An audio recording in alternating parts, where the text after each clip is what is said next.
बनते हैं जब भी क्लोरोफॉर्म का एल्कीन के साथ योग आए। अब रटना नहीं है साहब, एल्कीन एथीन ही होगी, प्रोपीन हो सकती है, ब्यूटीन हो सकती है, हमें कोई फर्क नहीं पड़ता, हमें तो योग करना है प्लस को माइनस पर और माइनस को प्लस पर। सम्मित है आपकी इच्छा से कर देना, असम्मित हो तो मार्कोनिकॉफ की इच्छा लगा देना, करना क्या इच्छा आपकी चलेगी या मार्कोनिकॉफ की, तीसरे की तो चलने वाली है नहीं, ठीक है। और अपना उत्पाद क्या बनेगा, योगात्मक उत्पाद बनेगा। इस तरीके से हम ये कह सकते हैं जब भी क्लोरोफॉर्म पर एल्कीन का योग होगा, योगात्मक उत्पाद का निर्माण होगा। नेक्स्ट रिएक्शन देखते हैं,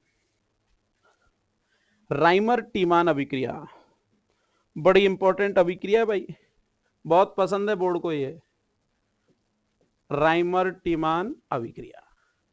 और राइमर टीमान में भी हमने इसका एक पर्टिकुलर नाम लिखा, राइमर टीमान फॉर्मिलीकरण। फॉर्मिल कौन सा ग्रुप है याद करो, फॉर्मिल जो होता है वो एल्डिहाइड के लिए हम यूज करते हैं, क्योंकि यहां एक एल्डिहाइड बनने वाला है उत्पाद के रूप में, कौन सा बनने वाला है वो अभी हम रिएक्शन में देखते हैं। लेकिन फॉर्मिल ग्रुप जुड़ेगा फिनॉल पर, इसलिए इस रिएक्शन को हमने क्या कहा, फॉर्मिलीकरण। अगर कार्बोक्सिलिक समूह जुड़ता तो यही रिएक्शन हम आगे चल के इसी चैप्टर में राइमर टीमान कार्बोक्सिलीकरण के नाम से भी पढ़ेंगे। क्लियर। तो देखते हैं राइमर टीमान अभिक्रिया में होता क्या है। इस रिएक्शन के अंदर हम फिनॉल की क्रिया, ये फिनॉल का फॉर्मूला पता है ना, जिन स्टूडेंट्स को नहीं पता वो देख ले, रिंग पर डायरेक्ट OH ग्रुप जुड़ेगा, फिनॉल कहलाएगा भाई। इस फिनॉल की क्रिया क्लोरोफॉर्म प्लस KOH से कराएंगे, क्योंकि हम रासायनिक गुण किसके पढ़ रहे हैं, फिनॉल के नहीं पढ़ रहे, क्लोरोफॉर्म की केमिकल प्रॉपर्टी चल रही है। तो क्लोरोफॉर्म किस किस से क्रिया करके क्या क्या बना सकता है, या इसको ऐसे बोलें कि क्लोरोफॉर्म को हम किस में कन्वर्ट कर सकते हैं, क्योंकि हम टोटल ऑर्गेनिक के अंदर एप्लीकेशन पार्ट पढ़ते हैं, जो पढ़ते हैं वो डायरेक्ट नहीं मिलता, वो उसको अप्लाई करवाता है। एक फॉर्मूला आपने समझ लिया, उस फॉर्मूले के आधार पर बहुत सारे क्वेश्चन हम मैथ के अंदर सॉल्व कर रहे हैं। उसी तरह एक रिएक्शन को आपने अगर समझ लिया तो उस रिएक्शन को वो हजारों एग्जांपलों पर अप्लाई कराता है, तो हमें तो बस उसको अप्लाई करना आना चाहिए। क्लियर। आपको फिनॉल की क्रिया क्लोरोफॉर्म प्लस KOH से करानी है। आपने फिनॉल लिखा, फिनॉल रिएक्ट करो क्लोरोफॉर्म से, क्लोरोफॉर्म का सूत्र है CHCl3 plus KOH, that is clear. ध्यान से देखें, फिनॉल के अंदर ये रिएक्शन जो होगी वो ऑर्थो पोजीशन पर होगी, इसलिए मैंने ऑर्थो का एक H शो किया। आपको पता है इस रिंग पर प्रत्येक कार्बन पर एक एक H है, केवल OH वाले कार्बन को छोड़कर। यहां भी हाइड्रोजन है, यहां भी है, यहां भी है, यहां भी है और यहां भी है। आपने एक ऑर्थो पोजीशन के हाइड्रोजन को शो कर दिया, जिससे रिएक्शन आप रटे नहीं, रिएक्शन आपको समझ में आ जाएगी बॉन्ड कहां से और कैसे ब्रेक हो रहा है। देखो हम क्या कर रहे हैं, यहां से ये H रिंग का ऑर्थो पोजीशन का ये H, और यहां से हमने क्या ले लिया OH, और क्या बाहर निकाल दिया, वाटर मॉलिक्यूल H2O बाहर गया लो सब। क्लियर। अच्छा, अब हमारे पास जो बचा, यहां क्या बचेगा K, यहां हमारे पास 3 Cl है, जिसमें से एक Cl किस फॉर्म में बाहर निकाल दिया, KCl की फॉर्म में बाहर चला गया लो। ठीक है। देखो इस ग्रुप के निकलने के बाद इस रिंग की ऑर्थो पोजीशन फ्री हो गई, बैलेंसी फ्री। इस ऑर्थो पोजीशन पर कौन आके जुड़ेगा, ये C पर 2 Cl बचेंगे और एक कौन बचा हुआ है H, क्योंकि एक Cl निकल गया। तो देखो यही तो बचा आपका रिंग पर OH था, ऑर्थो पोजीशन C की तीनों बैलेंसी मैंने फ्री की, एक बैलेंसी पर H है, बाकी की दोनों बैलेंसी पर Cl। अब आपको बस इतना याद रखना है कि जितने Cl हैं, जितने हेलोजन हैं, उतने ही KOH और ले लो। और KOH के बारे में तो आप पढ़ते आ रहे हैं बार बार, क्या कहता है ये function, no hello no reaction. और अगर रिएक्शन करेगा तो क्या करता है, हेलोजन हटाओ OH लगाओ, यही तो है ना। हेलोजन हटेगा उस स्थान पर कौन आएगा, OH आएगा। कहीं भी आए रिएक्शन का तरीका यही रहेगा। देखना कौन सा ग्रुप बाहर निकल रहा है भाई, आपने यहां से क्या निकाला 2K, यहां से क्या निकालेंगे 2Cl, कौन सा ग्रुप बाहर निकल गया, ये 2KCl बाहर गया लो, 2KCl गर्म कर देंगे माध्यम को, याद रखना। जैसे ही 2KCl बाहर निकलेगा आपके पास वो लोग कितने OH बचेंगे, 2, और ये दोनों OH वहां जुड़ेंगे जहां से बैलेंसी फ्री हुई है। क्लियर। जहां से बैलेंसी फ्री है वहां पर OH ग्रुप आप जोड़ देंगे और आप स्थिति देखो ये बनने वाली है, आपका प्रोडक्ट ये बना रिंग, रिंग पर कौन है ऊपर OH, सी पर H जुड़ा हुआ है, दोनों वैलेंसी फ्री, और दोनों पर कौन एक एक OH ग्रुप आके जुड़े। क्या याद आ रहा है, जब एक ही कार्बन पर दो या दो से अधिक OH आ जाए तो ऐसे यौगिक हमेशा ऑलवेज कैसे होते हैं, अनस्टेबल, अस्थाई, और इनको स्थायी करने के लिए आप क्या करते हैं, गर्म, और गर्म करने पर एक वाटर मॉलिक्यूल, एक जल का अणु बाहर निकलता है, और जैसे ये जल का अणु बाहर निकलेगा ये अनस्टेबल कंपाउंड स्टेबल कंपाउंड में कन्वर्ट हो जाएगा, और यहां से ये दो सिग्मा बॉन्ड टूटकर एक क्या बनाएंगे, पाई बॉन्ड का फॉर्मेशन होगा, और आपका प्रोडक्ट देखो क्या बनेगा, रिंग पर OH, इसकी ऑर्थो पोजीशन पर कौन आया, C डबल बॉन्ड OH, कौन सा ग्रुप आके जुड़ा, एल्डिहाइड, और इस एल्डिहाइड ग्रुप का जुड़ना ही फॉर्मिलीकरण कहला रहा है। याद रखना राइमर टीमान ऑर्गेनिक के अंदर दो रिएक्शन है, राइमर टीमान फॉर्मिलीकरण और राइमर टीमान कार्बोक्सिलीकरण, ठीक है। तो राइमर टीमान फॉर्मिलीकरण में क्लोरोफॉर्म के साथ रिएक्ट करते हैं, फॉर्मिल ग्रुप जुड़ेगा रिंग पर ऑर्थो पोजीशन पर, जबकि कार्बोक्सिलीकरण में हम रिएक्शन करेंगे कार्बन टेट्राक्लोराइड के साथ और जो ग्रुप जुड़ेगा वो कार्बोक्सिलिक जुड़ेगा।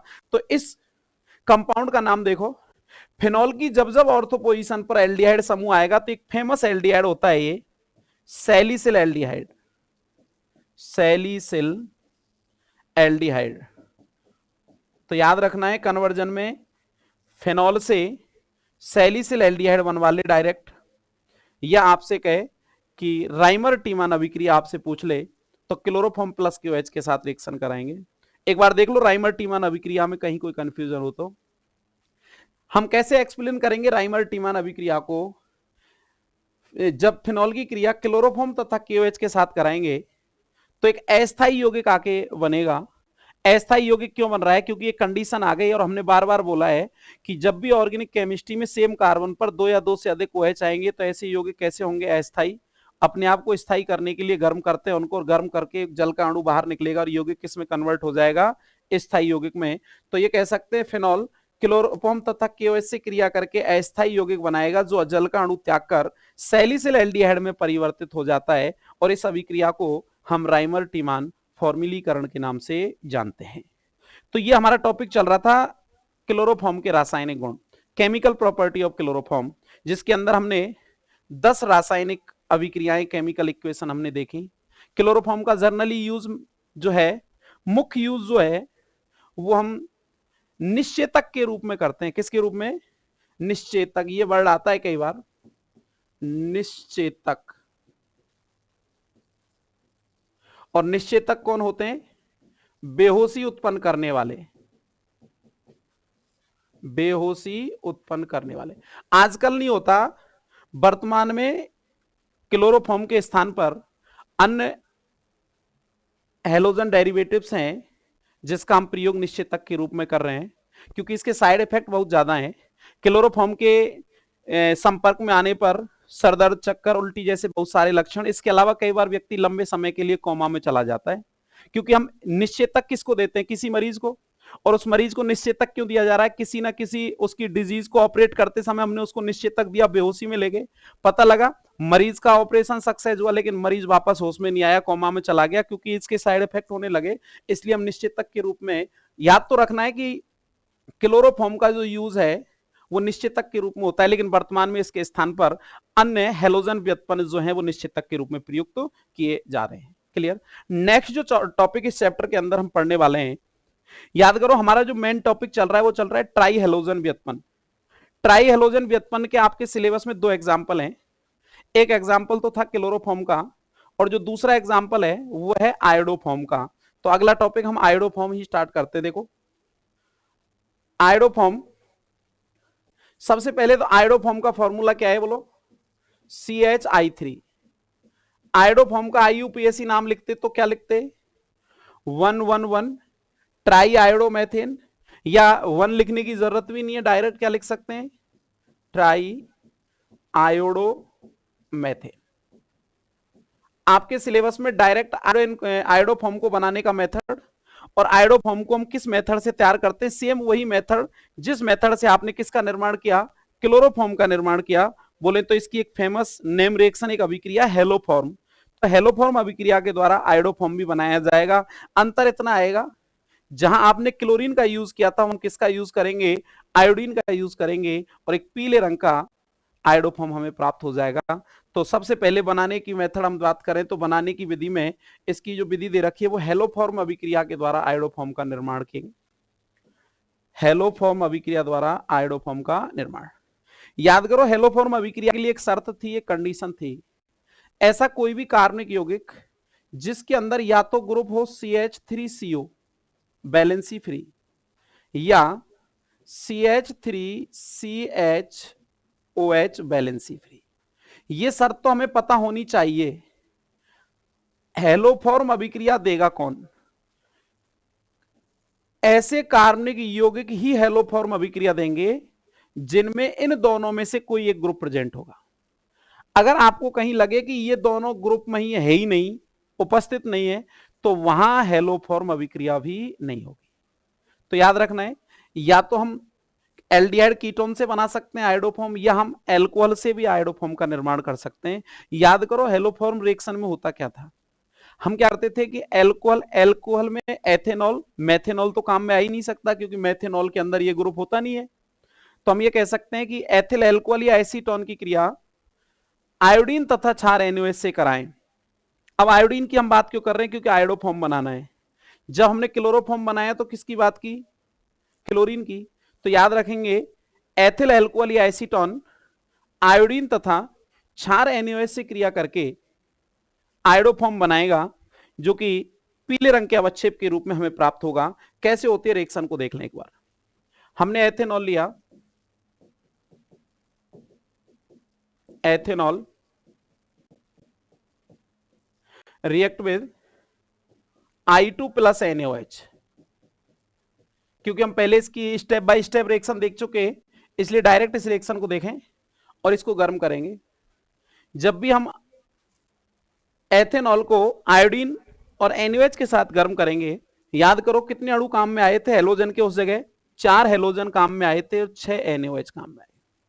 ठीक है, तो सबसे पहले तो हमें यह पता होना चाहिए कि 3 हेलोजन जो है ना वो तो आयोडोफॉर्म में ही चले जाएंगे, 3 आई। तो पहले उत्पाद बना लो, CHI3, ये तो बना आयोडोफॉर्म।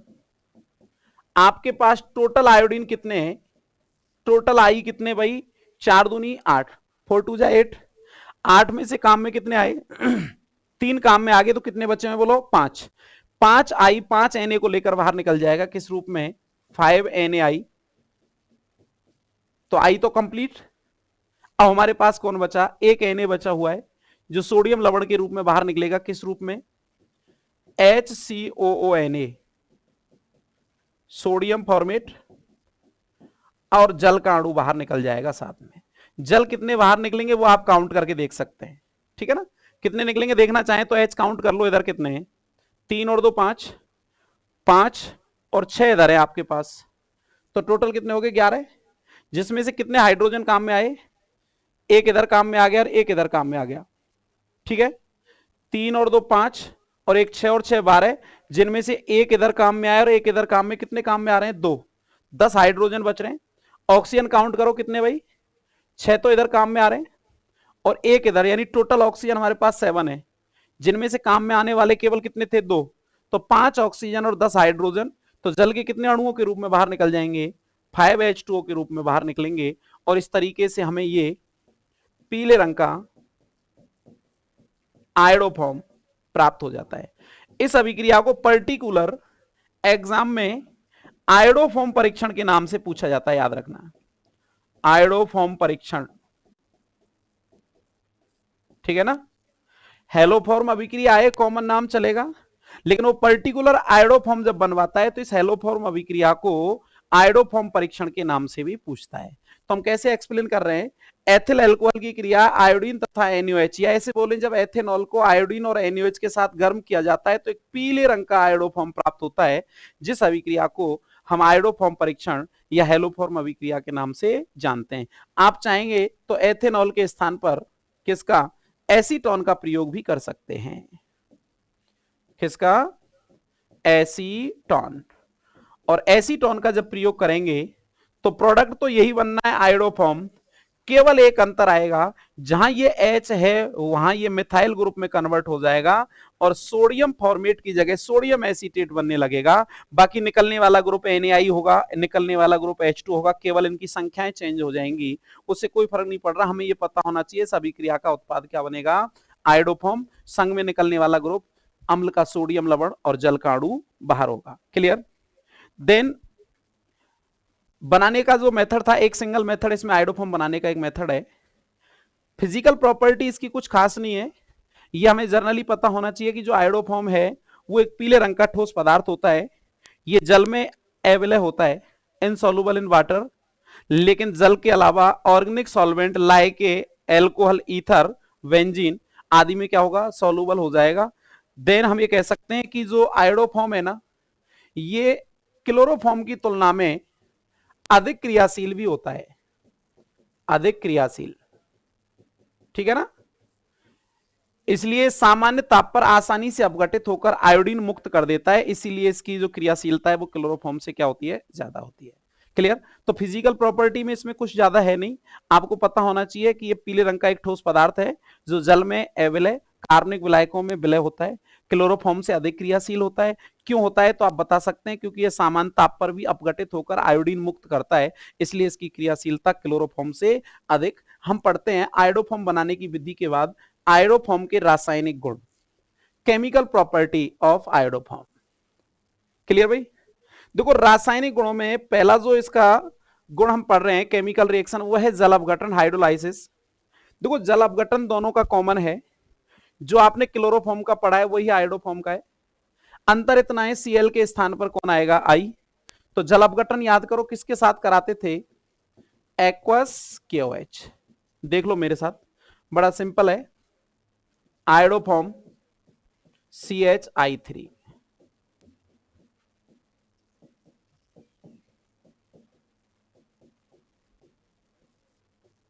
ठीक है। आयोडोफॉर्म को एक्वस KOH के साथ रिएक्ट करना है, एक्वस KOH, जलीय KOH। बताओ कितने हेलोजन है आपके पास, 3 हेलोजन है, 3 आई, तो 3 के काम में लेंगे, कौन सा ग्रुप बाहर निकालेंगे, यहां से 3 के, यहां से 3 आई, कौन सा ग्रुप, 3 का आई। ओके, जैसे ही के आई बाहर निकलेगा, आई की तीनों वैलेंसी फ्री, तीनों वैलेंसियों पर कौन आके जुड़ेगा, OH, और आपका उत्पाद बनेगा HC, C की तीनों वैलेंसियों पर OH। कंडीशन आ गई, एक ही कार्बन पर कितने OH दिखाई दे रहे हैं आपको, 3। जब भी किसी एक कार्बन पर 2 या 2 से अधिक OH दिखाई देंगे तो आप बिना सोचे बिना समझे डायरेक्ट क्या करेंगे, यौगिक को अस्थायी मानेंगे, केवल किसको छोड़कर, क्लोरल हाइड्रेट को छोड़कर। किसी भी स्टैंडर्ड पर यौगिक अस्थायी है, क्या करना पड़ेगा, गर्म। गर्म करने पर हमेशा क्या निकालेंगे, वाटर मॉलिक्यूल निकालेंगे। आपकी चॉइस चलेगी, OH ऊपर से तो H यहां से लेंगे, OH यहां से तो H यहां से लेंगे, कहीं से भी ले सकते हैं, रटना नहीं है। ये एक जगह से OH निकलेगा, एक जगह से H, और क्या बाहर निकला, H2O। जैसे H2O बाहर निकला, ये सिग्मा बॉन्ड जो था वो किस में कन्वर्ट होने वाला है, पाई में। क्यों, ये सिंगल बॉन्ड यहां से ब्रेक हुआ, ये सिंगल बॉन्ड यहां से, तो C और O के बीच क्या बनेगा, डबल बॉन्ड। तो देखना उत्पाद क्या बना, HC double bond O OH, और इसका नाम क्या हो जाएगा, फॉर्मिक अम्ल। तो याद है ना, जब हमने क्लोरोफॉर्म को जल अपघटित किया, हाइड्रोलाइसिस किया, तो भी क्या बना, फॉर्मिक एसिड बना। अब आयोडोफॉर्म को जल अपघटित किया है तो भी क्या बनाए, एसिड बनाए, क्योंकि दोनों में कितने KOH काम में आ रहे हैं, 3। और लेकिन दोनों का उत्पाद सेम है, निकलने वाला जो ग्रुप है वो चेंज हो गया। वहां क्या बाहर निकाल रहे थे आप, KCl, और यहां क्या बाहर निकलने लगा, KI।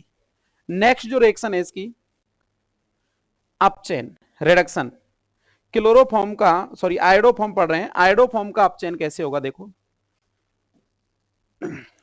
आयोडोफॉर्म के अपचयन के लिए आप 2H काम में लेंगे, Zn प्लस HCl की उपस्थिति में। देखना, आयोडोफॉर्म CHI3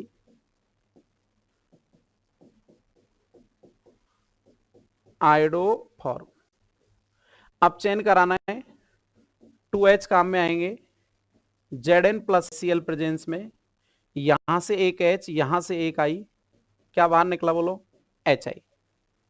ठीक है, क्या बच रहा है तुम्हारे पास, यहां एक H बचा हुआ है क्योंकि आपने कितने H काम में लिए थे अपचयन के लिए? 2।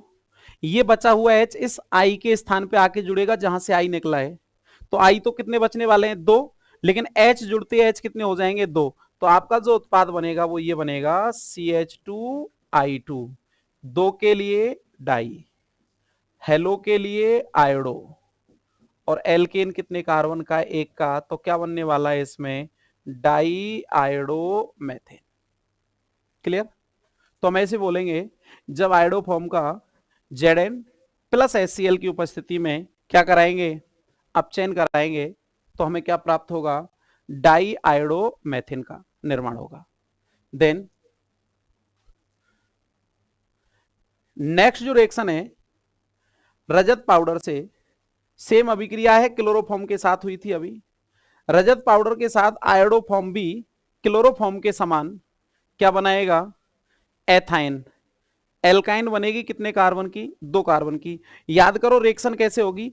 आप आयोडोफॉर्म के 2 अलग अलग अणु काम में लेंगे। मैंने आयोडोफॉर्म को ऐसे लिख दिया, इसकी स्ट्रक्चर बना के बॉन्ड फ्री करके, ये लो CHI3, CHI3 कितने मोल काम में लेने? 2। ये आयोडोफॉर्म का एक अणु काम में ले लिया, लो भाई आयोडोफॉर्म। आप चाहें तो इसके आगे 2 लगा सकते हैं, नहीं तो हम अलग अलग 2 अणु लिख लें। किसके साथ गर्म करना है? रजत पाउडर का मतलब Ag, सिल्वर के साथ इसको गर्म करेंगे। ये हमने लिखा Ag, 6 Ag काम में आने वाले रिएक्शन में, प्लस दूसरा मोल जो है यहां नहीं लिखेंगे तो हम सामने लिख रहे हैं, ये आयोडोफॉर्म का दूसरा अणु काम में ले लिया, आयोडोफॉर्म। ठीक है भाई, दैट इज कल टू। नीचे हम उत्पाद बनाएंगे, रिएक्शन को गर्म किया, गर्म करने पर देखो आपको क्या दिखाई दे रहा है, कौन सा ग्रुप इसमें से बाहर निकल सकता है?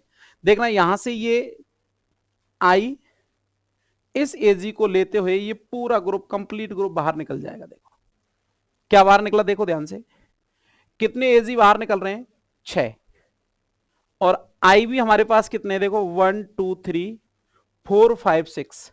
तो क्या निकाल सकते हैं हम? माइनस करके 6 AgI, जहां से बॉन्ड टूटा है वहीं से जोड़ दो, उत्पाद बन जाएगा। ठीक है ना, रटना तो है ही नहीं। कहां से बॉन्ड टूटा देखना, CH पर कितनी वैलेंसी फ्री हो गई? 3। ये तीनों वैलेंसी उन वैलेंसियों से आके जुड़ेंगी जो पहले से उधर टूटी हुई हैं, तो CH जो होगा ये ट्रिपल बॉन्ड बनाएगा इस CH के साथ, और ये एल्काइन बनेगा जिसका नाम क्या होगा? एथाइन। तो याद रखना है, आयोडोफॉर्म से एथाइन बनवाए या आयोडोफॉर्म को सिल्वर पाउडर के साथ, रजत चूर्ण के साथ या चांदी के साथ, Ag के साथ गर्म करवाए, तो हमें किसका निर्माण होगा? एथाइन हमें प्राप्त होते हैं। नेक्स्ट रिएक्शन देखो,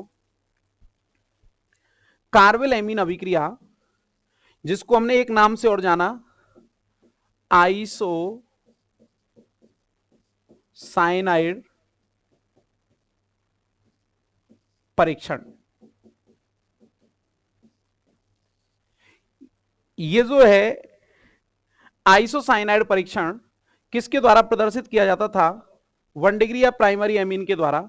तो याद करो, जब हम प्राइमरी एमीन की क्रिया CH3CH2NH2, ये 1 डिग्री एमीन है, जब 1 डिग्री एमीन की क्रिया हम आयोडोफॉर्म CHI3 और KOH के साथ कराएंगे, ये लो गर्म कर दिया भाई, कितने अणु काम में लेते हैं? 3 अणु काम में आएंगे। क्लियर? रिएक्शन कैसे होगी, यहां से जो 3 आपको के दिखाई दे रहे हैं, ये 3 के यहां से 3 आई लेकर बाहर निकल जाएंगे, किस रूप में? 3KI। तो हमने 3 मोल तो किसके बाहर निकाले? Potassium iodide. ठीक है, अच्छा आप देखो यहां हमारे N जो है इस पर कितने H जुड़े हुए हैं? 2। एक H यहां से, 3 H हो गए, और 3 ही कौन है? OH। क्या बाहर निकलेगा? 3 H और 3 OH, 3H2O बाहर निकाल देंगे। ठीक है भाई, 3 OH और 3 H, 3 H2O बाहर, नाइट्रोजन से बैलेंसी फ्री। नाइट्रोजन किस पे आके जुड़ेगा? C पर, क्योंकि ये पूरा का पूरा ग्रुप क्या हो गया? बाहर निकल गया। जैसे ही नाइट्रोजन पर C जुड़ेगा, फंक्शनल ग्रुप कौन सा बनेगा? NC, CH3 CH2 NC, और नाम क्या होगा? Methyl iso cyanide. जो कि तीव्र दुर्गंध युक्त पदार्थ होते हैं, आइसोसाइनाइड, और इस दुर्गंध के आधार पर ही परीक्षण में हम इसकी पहचान करते हैं, और इसीलिए इस आइसोसाइनाइड की वजह से इसका नाम हमने क्या रखा, आइसोसाइनाइड परीक्षण। ठीक है, तो याद रहे कार्बेल एमीन अभिक्रिया या आइसोसाइनाइड परीक्षण आए, एक ही है दोनों रिएक्शन, और दोनों ही किसके द्वारा प्रदर्शित की जाती हैं, प्राइमरी एमीन 1 डिग्री एमीन के द्वारा इसको प्रदर्शित किया जाता है, या ऐसे बोल सकते हैं प्राथमिक एमीन के परीक्षण में प्रयुक्त होने वाली अभिक्रिया। कौन सी, कार्बेल एमीन अभिक्रिया या आइसोसाइनाइड परीक्षण। ठीक है, आइसोसाइनाइड जो होते हैं इनकी पहचान इनकी दुर्गंध के आधार पर हम करते हैं। कब बनती है ये, जैसे आपने इस टेस्ट ट्यूब के अंदर आपको प्राइमरी एमाइन दिया हुआ, आप इसमें पहले क्या डालेंगे, थोड़ा सा आयोडोफॉर्म, आयोडोफॉर्म डालने के बाद इसमें क्या डाल रहे हैं हम, KOH, और इस पूरे मिश्रण को क्या कर रहे हैं, गर्म कर रहे हैं। गर्म करने पर इस निकलने वाली गैस को हमें सूंघना है। अगर तीव्र दुर्गंध वाली गैस अगर बाहर निकलेगी तो हम ये कहेंगे इस टेस्ट ट्यूब के अंदर, इस परखनली के अंदर क्या बन चुका है, आइसोसाइनाइड। अगर आइसोसाइनाइड जैसी गंध आई तो इस परखनली में दिया गया यौगिक 100% प्राइमरी या 1 डिग्री या प्राथमिक एमीन था, और अगर गंध नहीं आएगी तो वो 1 डिग्री एमीन नहीं है।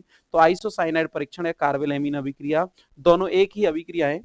देखो आयोडोफॉर्म जो है ना, इसका मुख्य यूज हम जनरली किसमें करते हैं, या तो पूतिरोधी के रूप में या रोगाणुनाशी।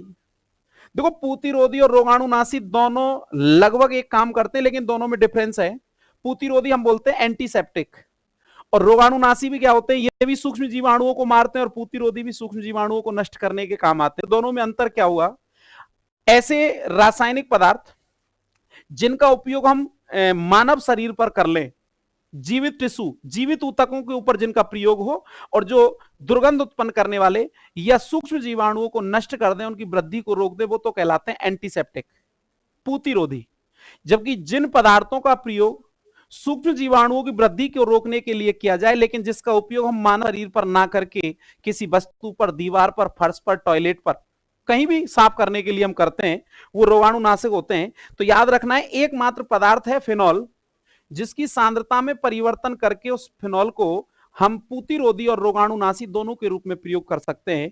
अगर हम उसको 0.1% की सांद्रता में लेंगे तो वो एज ए एंटीसेप्टिक होगा, जो डिटॉल के अंदर यूज होगा, और अगर वो कंप्लीट 1% की सांद्रता में यूज किया, कंसंट्रेट में यूज किया, तो वो रोगाणुनाशी हो जाएगा, जिसको हम फिनाइल के अंदर पोंछा वगैरह देने के लिए यूज करते हैं, जहां वो किसका काम करेगा, रोगाणुनाशी का। तो याद रखना है आयोडोफॉर्म का उपयोग हम पूतिरोधी और रोगाणुनाशी के रूप में भी कर सकते हैं। इसके अलावा अभी हम चर्चा कर चुके थे, आयोडोफॉर्म को जब गर्म किया जाता है तो ये अपघटित होकर ये बैंगनी रंग के आयोडीन की वाष्प बनाता है। तो याद रखना है आयोडोफॉर्म को गर्म करने पर हमें बैंगनी कलर के आयोडीन की वाष्प प्राप्त होती है। तो ये थे आयोडोफॉर्म के रासायनिक गुण।